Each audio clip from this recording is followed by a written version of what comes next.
कभी कभी जान नहीं पड़ता, हमारी इंद्रियां हमारे मन ऐसी जगह फंसा देते हैं कि रात दिन जलते रहो। ये हुई अंदर की मार। बाहर की मार है, हम किसी से द्वेष नहीं करते, फिर भी कोई हमें गाली देता है, कोई निंदा करता है, कोई मारने का प्रयास करता है, कोई उपहास करता है। ये हर भक्त के जीवन में होता है।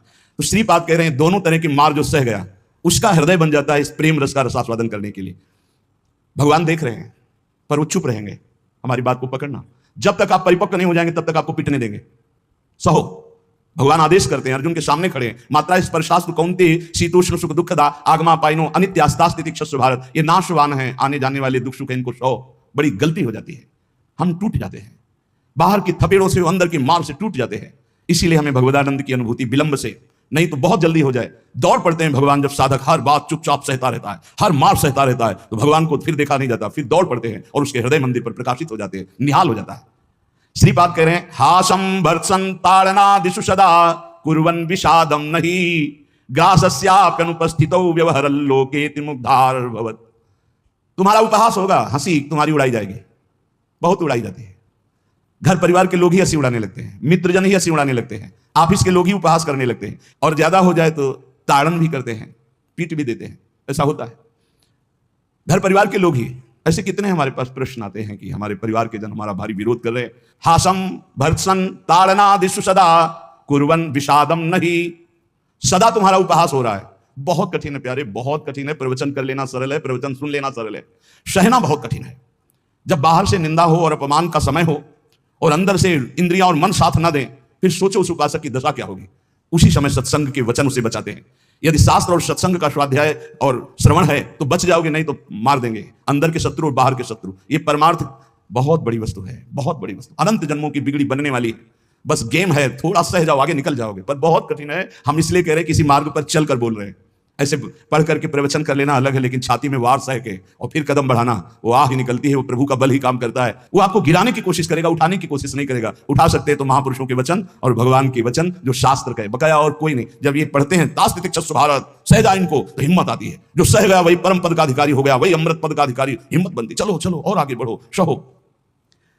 विषादम नहीं, हृदय में विषाद नहीं होना चाहिए। आपका उपहास होगा, तिरस्कार होगा, गाली मिलेगी, निंदा मिलेगी। हो सकता है तुम्हारे मित्र तुम्हारा त्याग कर दें, परिवार के लोग तुम्हारा त्याग कर दें, ऐसा भी हो सकता है। ग्रासस्याप्यनुपस्थितौ व्यवहरल्लोकेति मुग्धार भवत्। हो सकता है कि तुम्हारे खाने पीने की व्यवस्था में भी व्यवधान पड़ जाए। देख लो, तितिक्ष ब्राह्मण को बांध लिया, प्रसाद उसका छीन लिया, उसकी पिटाई की बहुत। एकादश स्कंद में क्या दोष था? केवल भगवान के भजन के लिए दृढ़ नियम लिया था, मौन रहूंगा, बोलूंगा नहीं, चाहे जितना सताया जाऊं, कभी भगवान के मार्ग को नहीं छोड़ूंगा। शुरू हो गया जीवन में उपद्रव उसके। कहने हो सकता है कि आपको ग्रास लाभ के लिए भी परेशानी आ जाए, जैसे सुदामा जी को। तुकाराम जी भी महाराज, अभी आगे चरित्र, तुकाराम जी भी महाराज कह रहे हैं अन्न के बिना परिवार त्रस्त हो गया, एक कवल खाने के लिए अन्न की व्यवस्था भी नहीं रही। लेकिन कभी विषाद नहीं हुआ। पांडुरंगा विठल के प्रेम रंग में श्री चरणों में नूपुर बांध करके नाचते सामने, जय राम कृष्ण हरि, जय राम कृष्ण। चाहे जितना दुख हो, कभी नियमावली नहीं टूटी। और कह रहे हैं कि व्यवहार में प्रायः लोग तुम्हें मूढ़ ही समझे ऐसा व्यवहार करना। बहुत विद्वान हो, बहुत ज्ञानी हो, ऐसा करोगे तो फंस जाओगे। अपने को छुपा करके भजन बढ़ाओ। जब तक परिपक्व ना हो जाए तब तक कोई जान न पावे कि तुम इतने भजनानंदी हो, तुम ज्ञानी हो, तुम भगत हो। नैष्किंचन्य महाधनो निज गुणा न स्थापयन् कर्हिचित् सर्वाश्चित् वपुषो नमन प्रणयतः सेवस्य वृंदावने। अकिंचनों के परम धन श्री भगवान होते हैं। अपने गुणों का प्रकाश मत करो, बालवत रहो। दूसरे के द्वारा किया हुआ तिरस्कार, अपमान, निंदा, उपहास सह जाओ। हो सकता है तुम्हारी परिस्थिति ऐसी बिगड़ जाए कि भोजन आदि की भी व्यवस्था नहीं, पर चिंता मत करना, पूरा जगत तुम्हें नमस्कार करेगा, ऐसी स्थिति जागृत होगी। ये बात आखिरी परिणाम को जो देखता है वो दौड़ता चला जाता है परमार्थ में। जो वर्तमान में शरीर की व्यवस्था देखता है वो हार जाता है। श्री तुकाराम जी महाराज कह रहे, जब शास्त्र ऐसा कहते हैं, बड़े बड़े संत कहते हैं कि जीव ब्रह्म ही है, बहुत ध्यान से सुनना, बहुत बड़े महापुरुष के वचन है। बहुत माल मिल जाएगा परमार्थ में चलने के लिए, बहुत बहुत मालामाल हो जाओगे अगर पकड़ लोगे। तुका मन राखो अंकुश अधीन, प्रतिदिन नवीन जागरण, एकांत में बैठ शुद्ध करो चित्त, सो सुख अनंत पार नाही, आय के ही में रहेंगे गोपाल, साधन सुफल घर बैठे। घर बैठे भगवत प्राप्ति का उपाय। कह रहे हैं शास्त्रों में लिखा है, संतों ने कहा है, जीव ही ब्रह्म है, ब्रह्म ही शरीर भाव को प्राप्त होने के कारण जीव कहा गया। बिल्कुल अकाट्य शब्द है, इसमें कोई संशय नहीं। जीव शिवा, शिव जीवा। जो शिव है सब में विराजमान है, वही तत्व है। वो अपने स्वरूप को भूल गया, शिवहम, और इस देह भाव को प्राप्त हो गया तो जीवत्व, उसके आगे जीव कह दिया गया। जैसे कई बार एक बिल्कुल ग्रामीण भाषा में इस बात का उदाहरण दिया कि जीव क्यों कहा गया। जैसे हम देखते हैं कि एक आदमी रिक्शा चलाता है, उसको बोलो रिक्शा, वो खड़ा हो जाएगा। वो क्या रिक्शा है क्या? नहीं। ये भी नहीं कहा ये रिक्शा चालक, नहीं, सब भी नहीं कहा, रिक्शा, वो खड़ा हो गया। क्यों? वो तदात्म है रिक्शा में।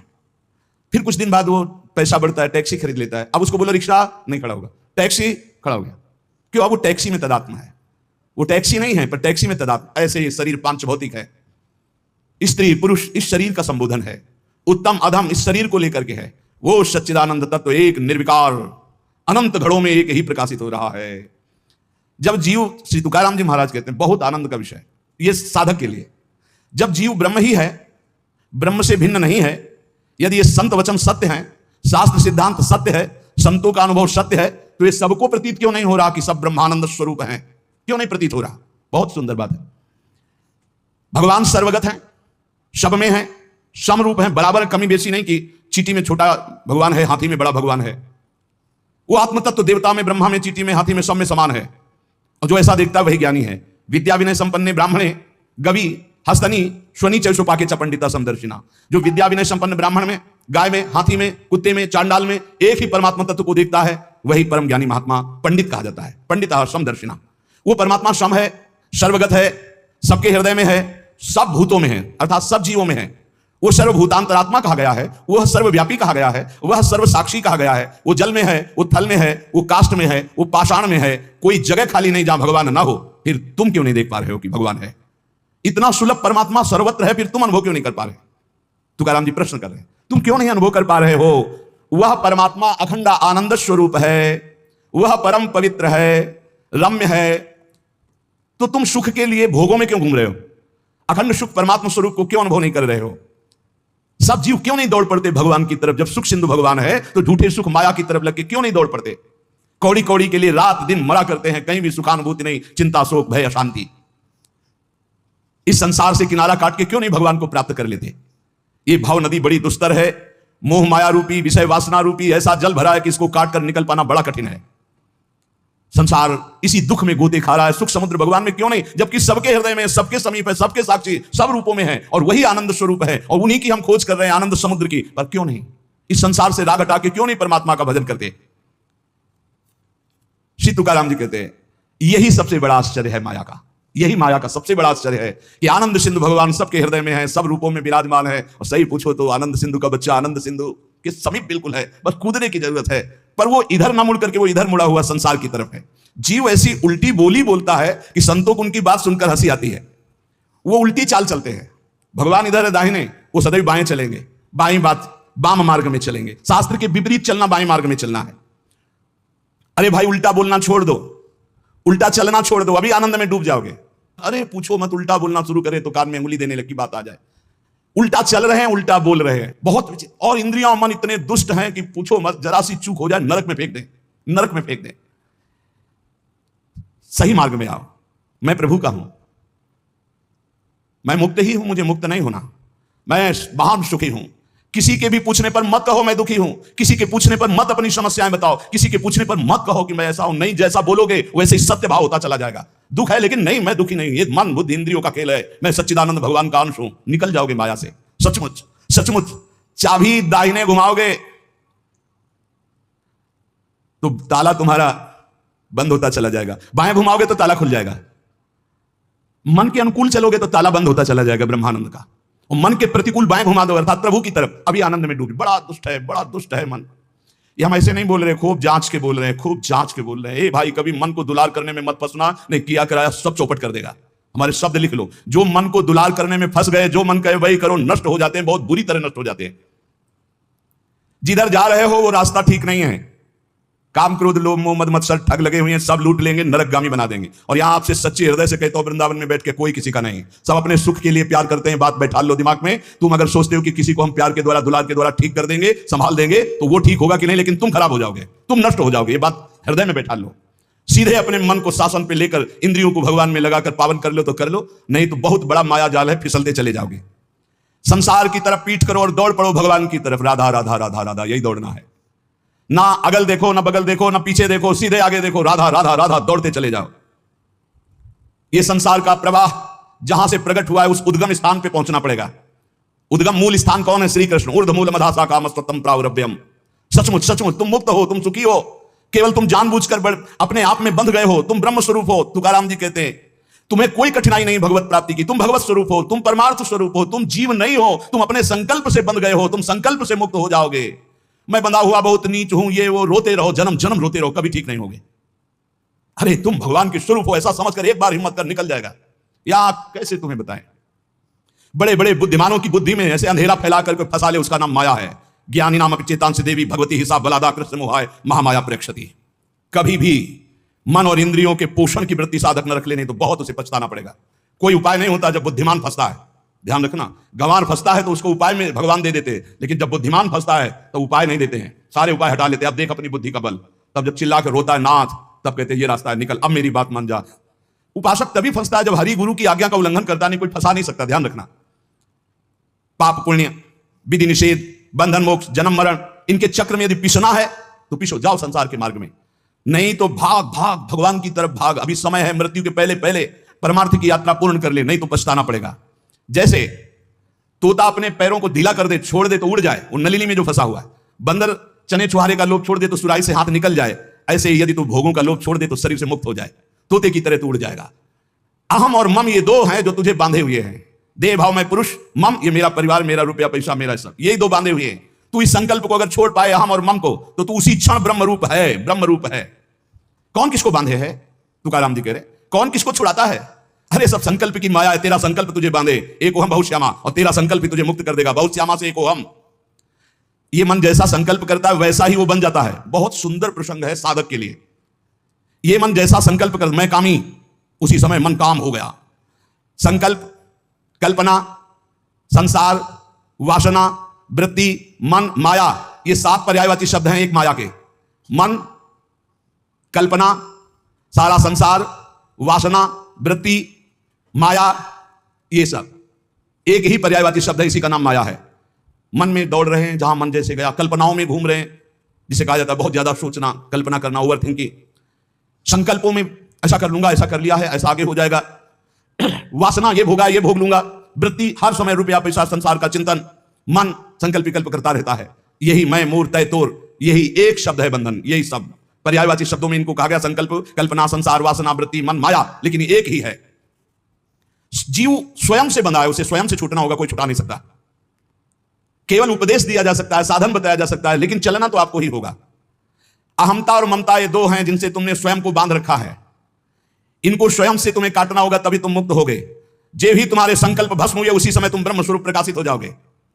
जैसे उज्जवल सोने का मल नष्ट होता है तो दमकने लगता है, ऐसे ही ब्रह्म स्वरूप आपका प्रकाशित हो जाएगा जिस समय आप भोगों का संकल्प त्याग देंगे। कामना, कल्पना, यही मोक्ष में बाधा पहुंचा रहे हैं। कामना, कल्पना, वासना, मन, तुम्हारा संकल्प। असद्दधाना पुरुषा धर्म सस्यास्य परम तप अप्राप्य माम निवर्तन्ते मृत्यु संसार वर्तमनि। यदि मेरी बात पर श्रद्धा कर ले तो इसी क्षण मुक्त हो सकता है। वर्ष, 2 वर्ष, महीना, 2 महीना नहीं, कोई संकल्प नहीं, कोई कामना नहीं, प्रभु के सिवा कोई चिंतन नहीं। अब मेरा लक्ष्य भगवत प्राप्ति, अपने स्वरूप में स्थित होना। जीव की अगर ऐसी श्रद्धा हो जाए मेरे वचनों पर तो अभी भगवत प्राप्ति हो जाए, क्योंकि भगवत स्वरूप है पर श्रद्धा होती नहीं ऐसी, इसलिए उसे इतना प्रपंच झेलना पड़ता है। अगर संत महापुरुषों, गुरुजनों, शास्त्रों पर श्रद्धा हो जाए तो बहुत जल्दी भगवत प्राप्ति हो जाए। श्री तुकाराम जी महाराज अपने दृढ़ निश्चय से साधन पथ पर चलते। कथा, कीर्तन, व्रतानुष्ठान, भगवत चर्चा, श्रवण, सदग्रंथों का पाठ और रात दिन गुरु प्रदत्त राम कृष्ण हरि, इसी का जप और इसी का कीर्तन। स्वप्न में बड़े बड़े महापुरुषों के दर्शन होने लगे श्री तुकाराम जी को। नामदेव जी, बड़े बड़े महापुरुष जो नाम जापक, सबसे सानिध्य सबका। और ऐसा जो उत्तम वृत्ति से साधना करते हैं तो उनको उत्तम उत्तम अव्यक्त महापुरुषों का सानिध्य मिलने लगता है। इनके हृदय में धारा प्रवाह, भगवान नाम, धारा प्रवाह, अव्यावृत, अखंड, इतना नाम की जिस जमीन पे बैठ के कीर्तन करते और वहां से जब चले जाते और वो जमीन पे कान रखो तो वहां से निकलता था राम कृष्ण हरि, विठल विठल विठल, रोम रोम विठल में श्री तुकाराम जी का। और जब ये अश्रु प्रवाह करते हुए पांडुरंगा राम कृष्ण हरि, जय जय राम कृष्ण हरि, तो कोई ऐसा श्रोता नहीं होता था जिसके आंसू ना जाए। ऐसे आर्त भाव से पुकारते थे। चारों दिशाओं में आनंद छा जाता जब श्री तुकाराम जी नूपुरों की झनकार करते हुए चरणों से नाम कीर्तन करते। 27-28 वर्ष की अवस्था में पूरे भारत में यश फैल गया श्री तुकाराम जी का। महाराष्ट्र में तो था ही, पूरे भारत में फैल गया कि ऐसे अद्वितीय महापुरुष। इतनी कम अवस्था में ऐसी लोक मान्यता, ऐसी प्रतिष्ठा किसी बिरले को प्राप्त होती है। 28 वर्ष की अवस्था में पूरे भारत में श्री तुकाराम जी महाराज का पावन यश। अगर अधकचरा योगी हो तो इसी में फंस जाता है, अपने यश के भोग में फंस जाता है, आगे नहीं बढ़ पाता है। कैसे फंस जाता है? जहां यश कीर्ति हुई, लोग इकट्ठा होना शुरू किए, फिर वो नाना प्रकार की स्तुति गान, नाना प्रकार। एक बार हम जब गंगा किनारे भ्रमण कर रहे थे तो एक वयोवृद्ध महात्मा, भगवत प्राप्त ब्रह्मबोध संपन्न महापुरुष, तो उन्होंने नजदीक बुलाया, कहा, बच्चा हमारी बात को जीवन भर याद रखना, ये संस्कृति है, संसार संस्कृति, जन्म मरण का चक्र। जब तुम्हारा भजन बनेगा तो तुम्हें सरकार कहेंगे, भगवान कहेंगे, भगवान और सरकार कह के सरका देंगे भगवान से। बचना भगवान कहलाने से और बचना सरकार कहलाने से। निरंतर भगवदाकार वृत्ति की आशा करो कि हमारी वृत्ति भगवदाकार रहे। तो यहां श्री तुकाराम जी कह रहे, प्रायः जब यश प्रकट होता है सच्चे उपासक का पूर्व पुण्य या इस जन्म के भजन के प्रताप से, तो उसी का वो भोग करके संतुष्ट हो जाता है। बहुत ही यश कीर्ति है, बस उसकी साधना फिर जो आंतरिक थी वो शिथिल होने लगती है। लोग स्तुति गान करने लगते हैं तो ये 5 उसे फंसा लेते हैं, शब्द स्पर्श रूप रस गंध। श्री तुकाराम जी कहते हैं कैसे? अब शब्द फंसाते हैं उसे। पहला शब्द है ना, शब्द स्पर्श रूप रस गंध, तो शब्द फंसाते हैं। माया के द्वारा भेजे हुए लोग आने लगते हैं, माया के द्वारा। भगवान के द्वारा क्यों नहीं कहते? क्योंकि भगवान के द्वारा प्रेमी भक्तों का मिलन होता है, मायावियों का नहीं। माया के द्वारा भेजे लोग आने लगते हैं और वो स्तुति गान करने लगते हैं। आपका तो अवतार हुआ है मेरे उद्धार के लिए, आप तो साक्षात स्वयं भू भगवान हैं, न जाने क्या क्या, न जाने क्या। प्रणाम है उनकी वचन को, उनकी श्रद्धा को, लेकिन तुम क्या हो? ये बात तुम्हें ध्यान नहीं भूलना चाहिए, ये ध्यान रखना चाहिए। वो भूल जाता है और शब्द का भोग करने लगता है। बड़ाई के शब्द, सम्मान के शब्द, स्तुति के शब्द, संस्कार जो साधना के पढ़ने चाहे थे वो ई संस्कार बदलने लगे। बहुत ही आगे आप सुनिएगा, बिल्कुल छान छान करके परमार्थ को रख दिया तुकाराम जी ने, होश उड़ा दिया अच्छे अच्छे के। श्री तुकाराम जी कहते हैं, सीधे साधे भोले भाले आसपास लोग जमा होने लगे, स्तुति करने लगे, जय हो तुम्हारा तो अवतार हमारे लिए हुआ है। लिखे, तुम्हारा तो अवतार हमारे लिए हुआ है। बस आडंबर की चादर ओढ़ना प्रारंभ हो गई। अब जो एकांतिक भजन, अंदर चिंतन, भगवत प्राप्ति, आराधना, वो तो सब गोल। अब शब्द ने मार दिया, शब्द में फंस गए। अब अगर कहीं थोड़ी साधना चलती रही तो चमत्कार प्रकट हो जाते हैं, रिद्धियां सिद्धियां। ये बहुत अच्छे साधकों में होती है, कोई साधारणों में नहीं होती। चमत्कार और भीड़ इकट्ठा। वो चमत्कार से जिस पहाड़ पर चढ़ना चाहता था ब्रह्मबोध भगवत प्रेम, बदल गया रिद्धियां सिद्धियां। इसलिए गोस्वामी तुलसीदास जी ने कहा है, रिद्धि सिद्धि पेरे बहुआई, बुद्धि लोभ दिखावे भाई, होए बुद्धि जो परम सयानी, तिन तन चितई ना नहीं जान। हमारा अनहित हो जाएगा अगर रिद्धियां सिद्धियां स्वीकार कर ली तो भगवत प्राप्ति नहीं होगी। विडंबना यह हुई कि जहां से उसको निकलना था वहीं फंस गया और दम्भ करने लगा, दम्भ शुरू हो गया। अब लोगों से अपने को श्रेष्ठ दिखाने के लिए नाटक शुरू हो गया। एकांत में चाहे 5 मिनट आंख मूंद के ना बैठते हो, लेकिन जब सामने तो फिर आंख मूंद के बैठे, ध्यान। वो ऐसा भागवतिक स्वरूप, ऐसा भागवतिक नाटक दिखाना। शुद्ध अंतःकरण से चला था परमार्थ ब्रह्मबोध प्राप्त करने के लिए, दंभ और पाखंड का प्रवेश हो गया। तुकाराम जी कहते हैं, मैंने कितनों को गहरा करके ऊपर से नीचे गिरते छाचित्त देखा है, इस माया ने गिराया है। हम बात करते हैं हम सावधान साधकों के लिए जो भगवत प्राप्ति के लिए चल रहे हैं, बहुत चलनी लगा करके एकदम एक भी जैसे दाना दाना एकदम चमकता हुआ, कोई कूड़ा करकट नहीं, ऐसी वस्तु दे रहे हैं श्री तुकाराम जी।